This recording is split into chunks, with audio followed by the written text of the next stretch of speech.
Everything you need to know and more about heating and cooling, electrical, garage doors, and plumbing is right here, right now, on the Absolute Home Service Podcast. Welcome back to the Absolute Home Service Podcast. My name is James McCarter. I'm the co-host here. Mr. Vince is not going to be with us today, so he has left me in charge. So let's see if we can get this thing rolling in the right direction.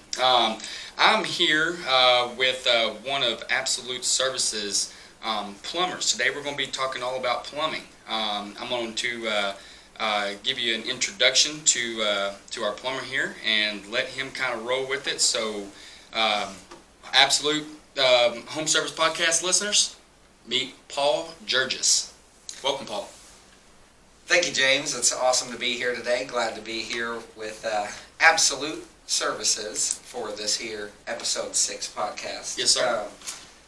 And here to answer any of your all's plumbing questions or plumbing needs. So kind of give you all a little bit of tips going on here right now. So, James, shoot away. I got it. All right. First, I want to know, let's dig a little deeper into the plumber. Who are we sending out to the client's house? Tell me about Paul. Well, like my last name says, if you've got the urges for Gerges, you've got the urges for a good plumber. So, we'll go right into that. So, back in the day, before I started my plumbing career, I used to be a respiratory therapist. Really? I have my associate's degree, and I did work in the healthcare field for over 5.5 years as a respiratory therapist. I loved what I did. Very good. That's why I'm so good with the customers that I have and that I deal with. I mean, the only thing that got me out of it was, I have to say, it's when you're dealing with life and death situations, you're dealing with family members, that you see coming in and out of these hospitals, and they rely on you. What can you do about this? Well, there's only so much as a therapist that I'm allowed to do within my practice and my scope.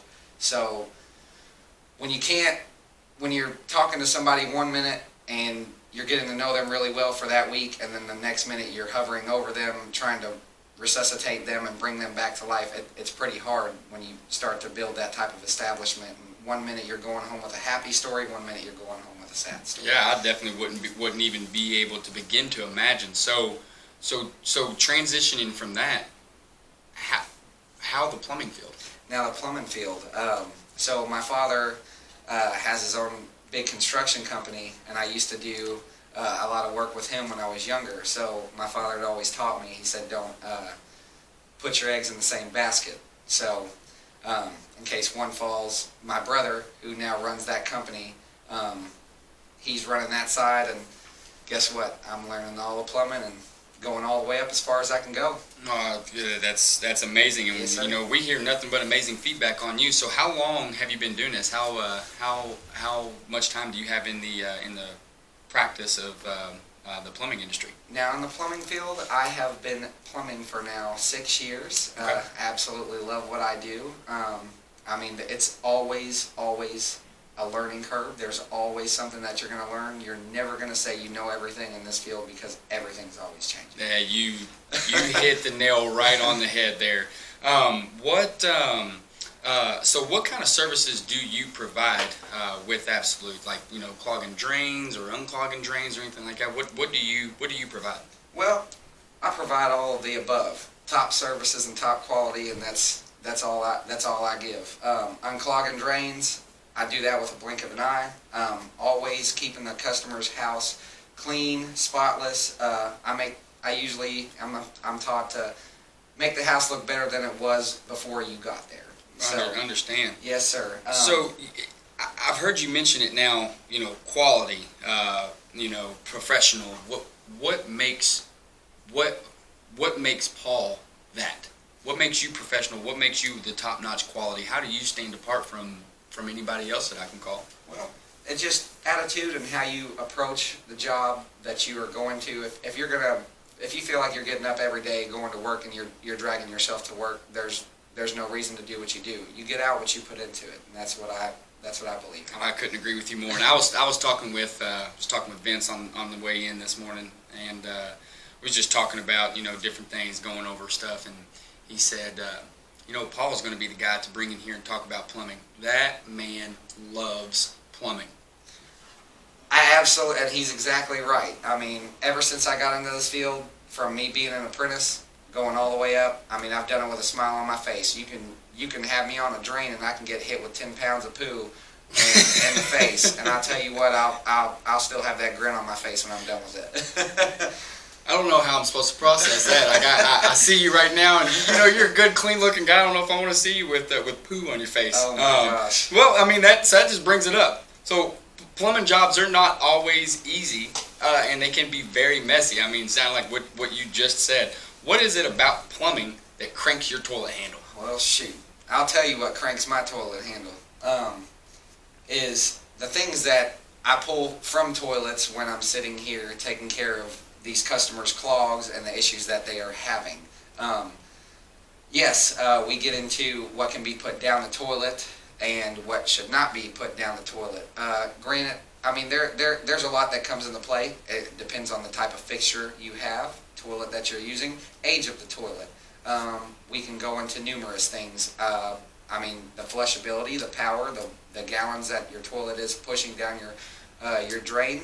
Even all of that sounds like stuff I've never even heard about. What do you, when you say flushability or the gallons or anything like that, what does that mean? So when I talk gallons, like now your newer toilets, which now a lot of us plumbers are now thinking about, okay, stoppages down the road here.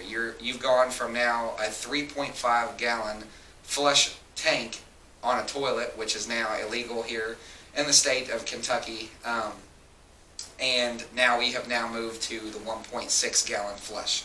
So the 1.6, granted, you're going to have to use almost a full flush anytime you flush, because you have to get that little bit of water all the way down to your main stack. So your main stack, meaning where everything drains out to your main sewer. Okay. And if that water doesn't get there with that amount of little water in there, and you're using a lot of toilet paper, well, what do you think is going to happen? I'm assuming it's probably going to back up in that line. Yes, sir. You're exactly correct. So what makes the 3.5 illegal? Is that like an environmental thing, like just waste? Yes. Well, environmental wise, I mean, just eco-friendly. I mean, a lot of people are trying to save more money on their bills. I mean, technically, I mean, it's a good way to save the money, but I mean, you got to think of further issues as stoppages and. Right. Well, and you just mentioned something too that I want to hit on. Saving money. How can our listeners save money with plumbing? Well, our listeners can save money with plumbing. We do offer a membership through our services. What it entails is that we do preventative maintenance on your all's plumbing services. We also do the HVAC, the garage doors, and we now offer the electrical portion. So we will come out there at least 2 times a year, and we will come out there and service all of your plumbing, your garage doors, electrical, and your HVAC. Now, on the plumbing side, what are you doing when you come out there? Now, when I come out there, what I will do is I give you a full inspection, walk through your house, let you know what the issues that you may have down the road, which could be addressed now. It's better to know than not to know. You know what I mean? Understand. So when you come out there and you do this full inspection, right? What are some of the key things that you're looking for? Like, is there anything in particular that you look for that I wouldn't see on a daily basis? Like, I know that my toilet handle might be loose, or I know that I might have a loose connection on the water heater, or whatever the case may be. What do you look for that I can't see on a daily basis? Now, what I look for is corrosion. Now, I'll go look at your water lines. I go and look at all of your fixtures, and I look to see for corrosion or any type of electrolysis, especially if you have older copper lines, or if you have galvanized lines, which are more of your threaded type of lines, look like a silver line, almost like a gas line. Now, the older that your equipment is, the older probably the fixture is. So taking a look at all of those issues there leads to how we solve your problem. You know, when I tell you that is probably the biggest pain that I have ever had to deal with. When my wife and I, when we moved into our house, we weren't there. Of course, this is how it always happens to us homeowners. We weren't there for 2 to 3 months, and we started getting water backed up in our house, and it was awful. And upon further inspection, now you're going to know what I'm talking about. It's like a clay pipe. Yes, that would be your terracotta clay pipe. There it is. Yes, and sir. it's like a red or something like that. It is like a red, yes, sir. That's what we had. Very brittle. Yes, I found that out when we put the camera down in there and saw that there were roots growing in it. Oh. And there was, just big, massive stuff just being blocked, and it was awful. Sewage roots Awful. are always a big problem, especially when it comes to a drain line. I mean, that just tells us that you have a compromised line, which definitely a camera will tell, and we can also address that issue to where your stoppage is occurring and where those roots are, and try to eliminate that issue as quick as possible. Well, and that's definitely appreciated, but coming from somebody that has kids, you said drain line. I thought that was the trash. Now, when I say drain line, I'm meaning your main sewer line. So your sewer that goes all the way out into the street. It could go through your yard. It's your main sewer line. And now when I say main drain line, I mean main sewer line. And see, when I think drain line, I think that's what comes out of your sink, which is where my kids think the extra food goes when it goes down in there with no disposal or anything like that. So it's constantly getting stuff backed up in there. So that being said, without having like a disposal, or whether you do have a disposal, what should you not be putting in your drain when it comes to like your everyday not chemicals or anything, just like food or liquids or anything? Right. Okay. So food wise, you don't want any type of like onion peels, orange peels, any type of like heavy type of food material down that drain. If you don't have a disposal, even if you have a disposal, they don't always get the clog or the issue at hand. So don't always break everything down enough for it Right. to kind of go through or something like that. Exactly. Now, exactly. is it because of like the acid or something that's in like an orange or onion peel or something that clogs it up, or is it just because it's like a layer? Imagine so kids eat a lot of macaroni. So macaroni noodles, spaghetti noodles, things like that. Well, when you put noodles in water, what do?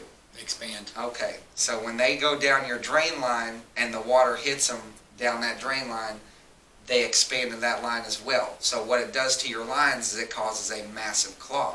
So when you see, I can't tell you the things I've pulled out of drains. I mean, it's ridiculous. I mean, but now I want to know. You can't say you can't tell me now. Now you have to tell me, what have you pulled out of drains? What's the worst thing that you've seen that has come out of a drain? Oh man. So I'll go back to a story, a drain I did a while back. So the person had a grill fire. So their charcoal was pretty much just in flames. The whole grill was in flames. So what they decided to do was, let's take the charcoal and dump the whole grill into the sink. So they dumped all the charcoal down into the sink. That doesn't sound very smart. Well, they ran a bunch of water down it, and sure as you know, there is a clog down that line. And as soon as I cut that line open, I got hit in the face with, I can't say how much charcoal and charcoal water and just debris all over the place. So things like that down a line, you do not want down a line. And I'll tell you, with some of these clogs, some of the best things to put down your drain lines for preventative maintenance would be your Dawn dish soap. Now, Really? yes. Now, a lot of people don't think, Dawn dish soap. Why Dawn dish soap? Well, the reason for Dawn dish soap is if you see how it takes and cleans the grease from all of your dishes or whatnot that you may be using for your sink and whatnot, and for your food. I see how it cleans that little duck. That thing is so cute. Well, imagine if it cleans those animals from oil spills and all the other disastrous things that could happen. So with this being said, the Dawn dish soap helps so much with draining purposes. So I recommend always 5 seconds down one side of the drain, 5 seconds down the other side of a drain if you have a double bowl sink. Now if you have a single bowl, it really doesn't matter, you can still do the same. Run boiling hot water, if not super, super hot water, down right behind it so that you can ensure your pipes are clean as well. Okay. Now, is there any type of I mean, you said like what to and what not to put down in there. Possibly running some type of like a detergent down through there. Right. What kind of chemicals would you approve or not approve of to put down in your drain? Now, James, I see a lot of people when they do this. They use a lot of what's called Drano. Drano, Liquid Fire, any of those that are on those shelves in the grocery stores, please people avoid. Because I'll tell you, some of the plumbers, when they come to your house, could possibly refuse your job due to the chemicals can cause chemical burns on your hands and just cause all types of reactions to the plumber or whoever's coming out there to service your work on that note. So what I also recommend is a more biodegradable type of treatment. And what we do offer is it's called Bio 1. And I believe it is some of the best stuff that I have used in a long time. I mean, it's not so acidy. It's very good for your pipes. I'll tell you, I've seen people use Drano and Liquid Fire, and I'll go underneath their kitchen sink and I'll look at their drain line, and I'll just see almost deformed piping because of what that stuff can do to your lines. I have heard a lot of people talk about the Bio 1. Oh, yes. And even so much to the point to where I even use it at my house myself. Amazing stuff. I don't know what I'm looking for when I look at plumbing. That's why I trust your expertise. Yes, sir. But I know that when you look at it, it's not nearly the issues as if I was to be putting anything that doesn't go down in there. So what not to put in your drain? You've talked about onion peels, oranges, noodles. Is there anything else that goes on that list of just absolutely do not put in your drain? All right, so we'll go back into toilet drains. So we'll talk about what to flush and what not to flush. Perfect. We'll go with toilet paper. Toilet paper, now that should be the only thing besides waste that should go down into your drains. Now I know you all are seeing at the grocery stores nowadays these things called flushable wipes. Well, that's true. Anything's flushable, but is it sewer and septic safe? Hey, I can tell you anything's flushable because when I told you that I have kids that just scrape their plates off into the sink, I have kids that's like, oh, hey, let's take this plastic little transformer toy and dump down here and see if I can flush Optimus down the drain. Well, I've pulled many toilets, and believe it or not, I have found little Legos. I found little toy tanks, toy cars, like Hot Wheels. They definitely make it all the way there. But when it comes to those issues, those can cause really bad clogs, and those are really bad for your fixtures as well. Yes, they are. Very much harm. Now, Paul, my son and I, we're huge Lego enthusiasts. any of them you find, just put them in a box beside us. We'll wash them. We'll make sure that they're good to go. I've got a question for you. What is the most interesting thing that you've ever pulled out of a clog? Just you looked and you go, why is this in here? How did this get in here? All right. So the charcoal one was pretty good, but I know there's something that you've either pulled a toilet or you've pulled that little underneath the sink. What's that called? Oh, underneath the trap. Oh, the trap. Yeah, yes. There you go. So now underneath the sink, a lot of people call it the U-joint. Now we call it the P-trap because what that does is that serves for a purpose for sewer emissions. So say so instead of, if you didn't have that water in that P-trap, what would happen is you would be getting all types of sewer gases in your home. Your rooms would smell absolutely like just complete sewer, and you would be like, "What is that bile smell that I'm smelling?" Right.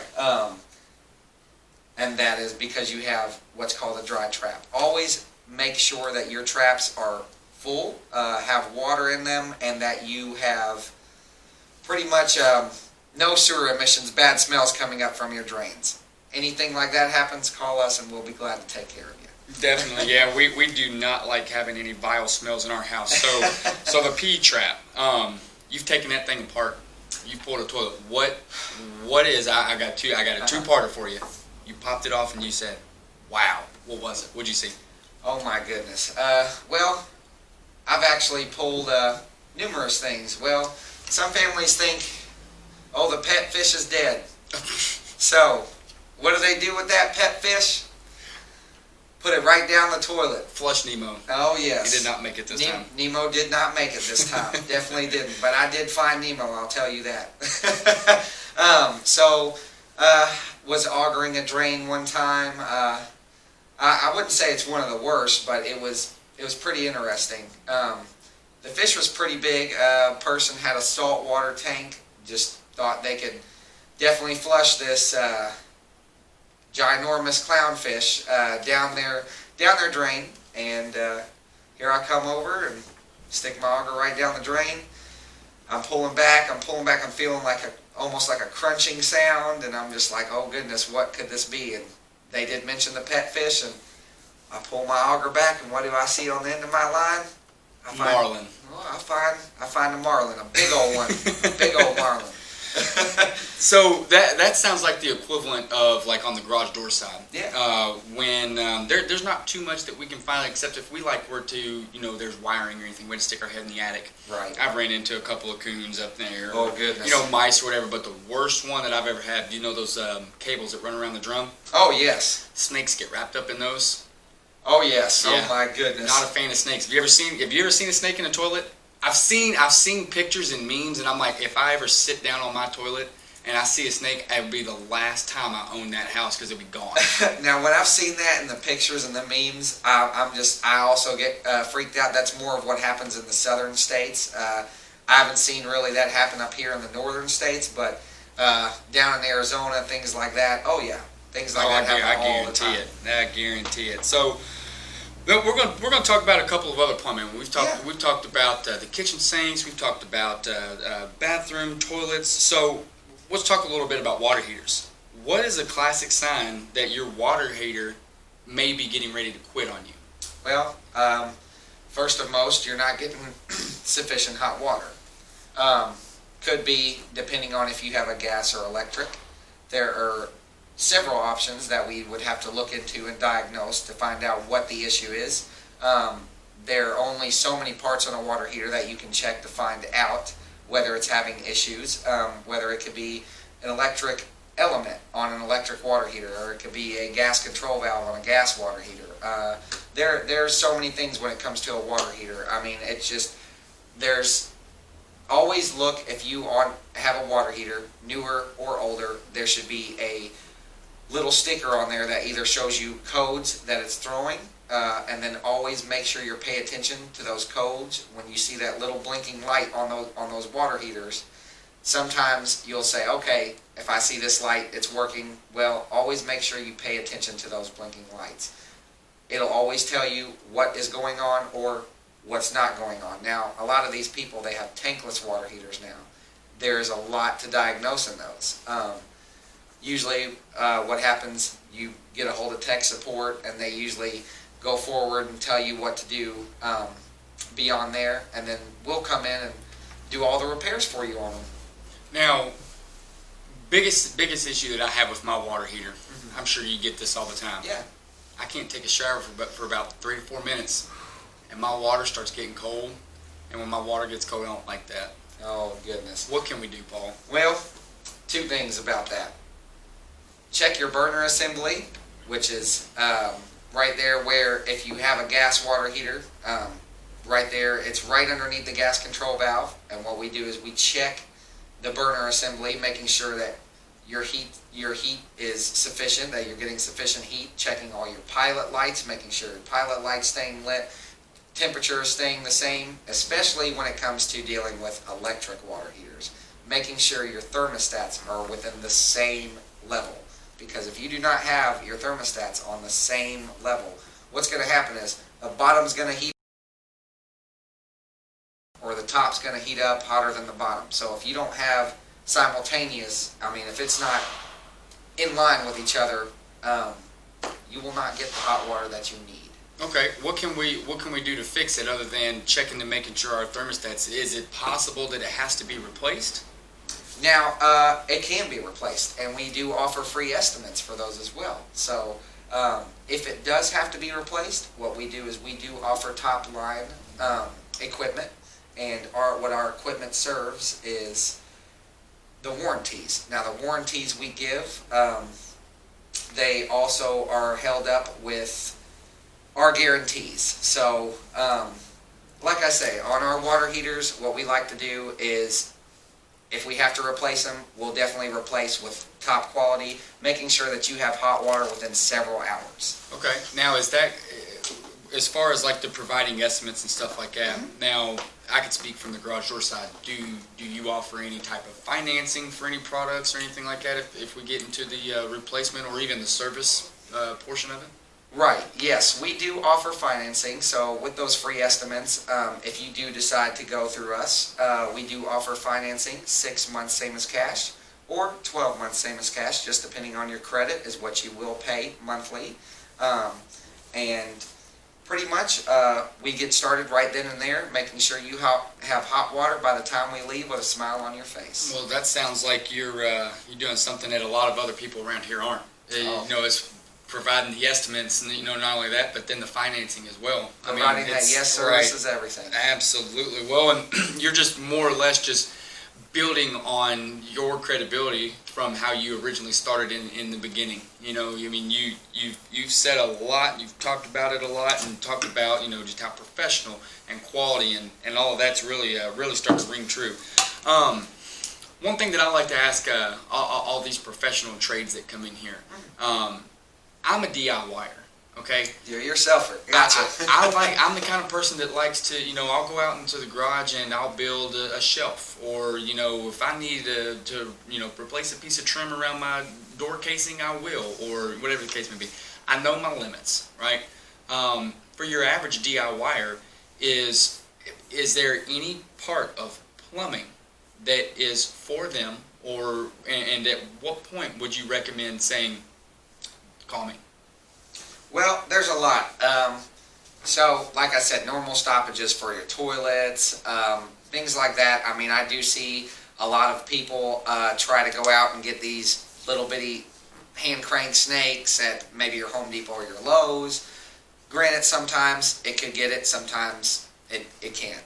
Most of the time, that's when you call us, because we usually bring in the big guns. Now, when you're talking... And by big guns, do you mean you or equipment? Now, usually I am the equipment. There you go. I like it.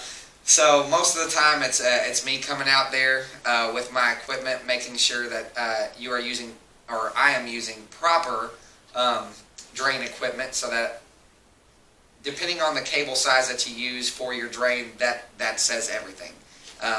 Depending on the stoppage that you've got to. Some people like to think, oh, when you have a stoppage, immediately go to Drano, or immediately go to grabbing a hand crank snake, and that just right there, they give it about 20 minutes, and then I'm usually showing up at their door. Well, and you can potentially, especially, I'm sure you probably have to go through a certain process of figuring out where the clog is or where the stoppage is or anything like that, and there's tools that you have to do that. I would see it as a potential, causing more harm or damage. If I go sticking a snake down a drain and it's, a busted pipe, or like a fittings come loose and I hit it and knock it off even more, we can come into a bigger problem, right? Right. So, if like say a homeowner goes out and gets an auger and they're sitting there augering their toilet, well, if you're not sitting there and have not been properly trained on how to auger your toilet, you can scratch your porcelain on your toilets. You can crack your toilets. You can actually mess your flanges up. A flange is meaning the bottom piece of where your toilet sets on, to keep it from rocking, to also keep the water stable going down into your pipe. And shoot, I've seen so many problems. And when we run into those issues, what we do like to offer is a camera. Now, seeing things better perspective, I wish I had x-ray vision like Superman to where I could see issues, but unfortunately we have equipment that does that for us. And usually when we run into issues like that, we run a camera. Understand? Yeah, I mean it's a whole lot. It makes a world of difference when you have all the proper equipment. Right. Just making sure that you're being. Now that's not to say, hey, you can't change your own trap or your own faucet or your own fixtures or whatever. Right. But when it comes into the larger issues, Mr. Paul Gerges is the man to call. So speaking of busted pipes or anything like that, what is the cause of a busted pipe? How can we avoid that? Well, most of the time on a busted pipe, usually due to age of the piping itself, or the way it's been maintained or protected. Now, in some of these older homes that you go into, you'll see that a lot of these water lines are exposed.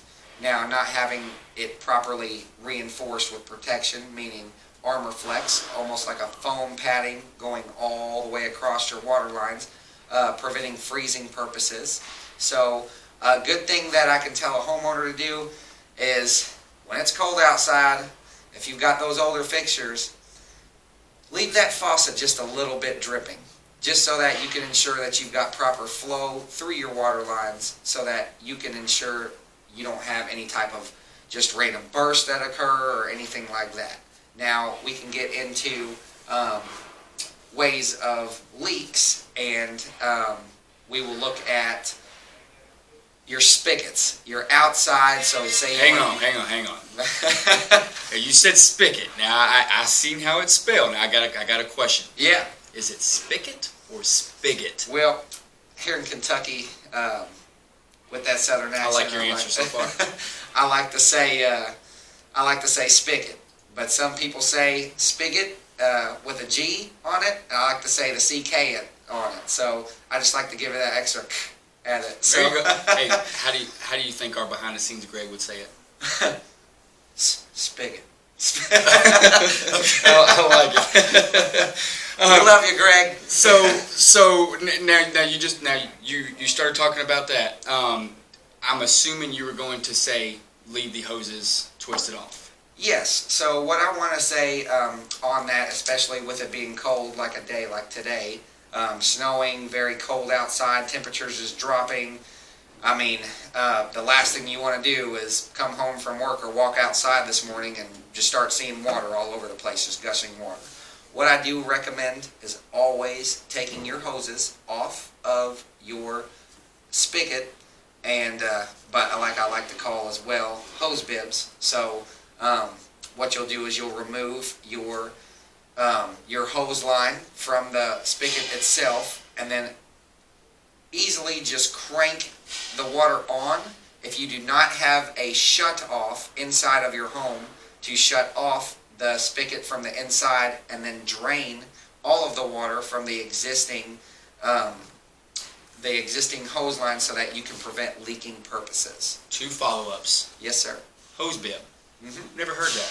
Now, hose bib is another name for a spigot. So when us plumbers come into your house, if we say hose bib, spigot, I mean, those two right there are indications of what you wash your car with, what you water your plants with.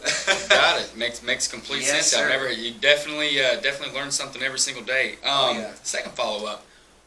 Why do you need to take the hose off outside? Now, taking the hose off outside, that will prevent you from having a frozen line.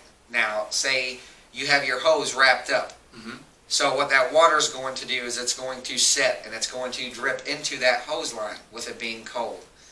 And then what it's going to do is it's going to freeze on that line, and then going to freeze up into your hose bib, causing your hose bib or your spigot to burst, and then causing A, massive amount of damage all over your house, or B, water leaking outside, and also water bill increasing tremendously. That makes a lot of sense, because I've never thought of it about that particular way. So if the hose is off of there, that water's just going to drip and hit the ground. Yes, sir. But if it's in there, it's going to fill that hose up. And if you correct me if I'm wrong, but when water freezes, it expands through the lines. That is correct. Okay, so we don't want that hose filling up. So note taking.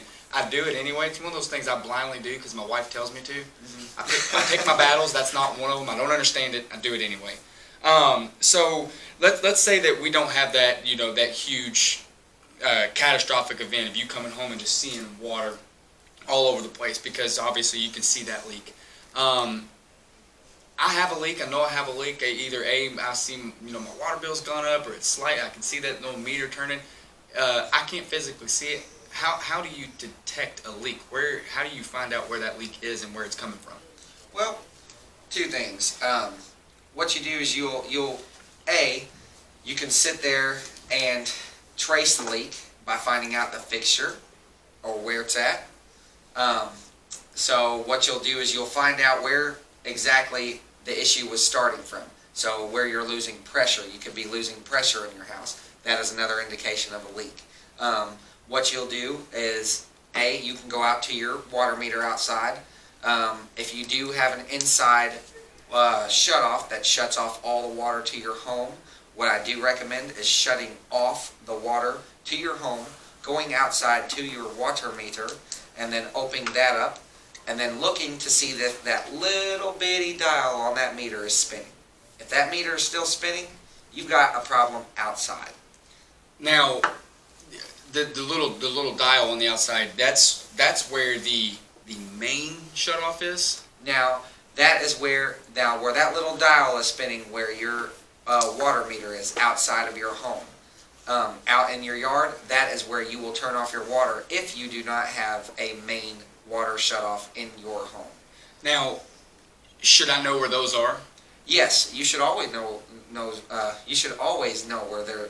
Oh my goodness! You should always know where they're. You're getting excited. You're just ready to go work on somebody's plumbing issue. You're ready to get out of here, aren't you? I'm all forward for what I do. I mean, I love getting out there and getting busy. I tell you. Now, what is your favorite thing about what you do? Now, what I do is customer satisfaction. Seeing that customer with that smile on that face after I do what I do at the end of my job, that's what makes me smile and make me keep going at the end of the day. And we can sit here and talk for another hour about this, and I completely agree. There is absolutely nothing better than when you show up and you have someone, I mean, literally the old saying, let's turn that frown upside down. Yes, sir. That's literally the opportunity that you have at your hand, right? So when you can take them and that horrible situation that they thought they were in, like, oh, Paul, my toilet won't flush, or this is clogged, or my water heater's blah, blah, blah, and then you leave same day of fixing what their issue was, and it's something they thought was impossible, and you had the opportunity to make that possible. Yes, sir. So we'll turn their bad day into a good day. I absolutely love it. So let's talk a little bit more, real quick. We're getting close to wrapping up. Real quick about the memberships. Just one more time. Right. So as far as like the water heater and the toilet go, are there anything else that's like that you would look at or that you would check underneath that service membership that we offer all of our clients? Now, yes. So when I'm also on that inspection, what I like to do is I like to check all of your drains. I like to check every fixture in your home to every shutoff in your home. I also like to let my customers know where their main shutoffs are in case they don't know where they're at. We'll also sticker any of your shutoffs, any of your water heaters, even underneath your sinks on your trap. So, hey, when you have a leak underneath the sink, you open up your kitchen sink drawers or doors, and guess what? You see our name right there. You see that? You have a problem on that water heater? It's stickered right there with our name on it. Call us. Well, and it just sounds extremely thorough. Now, you just mentioned every shutoff. Yes, sir. There's more than one? Oh, yes. There are more than one shutoffs in your home. So you not only have a main, you also have shutoffs underneath your kitchen sink, underneath your toilet, even underneath your bathroom sinks. You will have shutoffs even on your hose bib or your spigot. If you do not, then usually it's because of the older plumbing and how it was plumbed in before. But you call us, we'll get out there and have you shut off on there in no time. So if there's not a shut off, you can add one. So Yes, sir. why would I need that particular fixture, whether it be the water heater, the sink, or the toilet? Why would I need that isolated? Well, you want to definitely have it for isolation purposes due to if you have to maintain it. So so you don't have to shut the water off on the whole house. I think one big one, I mean, now that you brought that point up, is probably, what if it was leaking? Now, exactly. So if you have a leak, always those shutoffs come in handy. If you have a leak somewhere, say you have a leaking water heater, and you're like, oh my goodness, I don't want 40 or 50 or even 75 gallons of water all over my house. So what you'll do is you'll have a shutoff, which is right on the cold side on your water heater, and you will go and you will immediately grab that, shut that off, and say that that shutoff does not work. Well, then you will go to your main and you will have to shut the water off there, and then that's when you'll give me a call. Understand. Well, so is there anything else that you would like to add? Anything we've not discussed? Anything that you would like to explain to our listeners? Actually, I do have one last question. Yeah.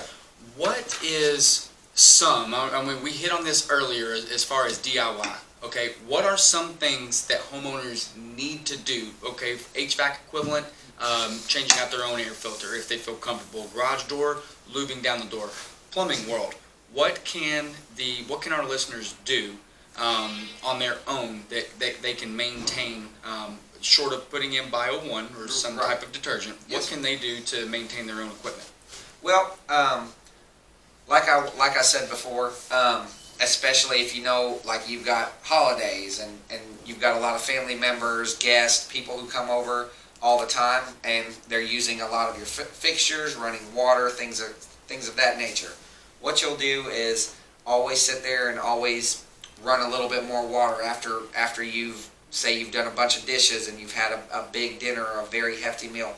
Always run a little bit more water. Give that toilet another flush if you have to, just to give that water. Just let that water go through that drain to ensure you have proper drainage. Flow is everything when it comes to plumbing. That is a good tip. I do like it. Well, Paul, we appreciate your time. Appreciate the extensive knowledge that you have in this area, and and sharing that not only with us but all of our listeners. Like, we really thoroughly appreciate it.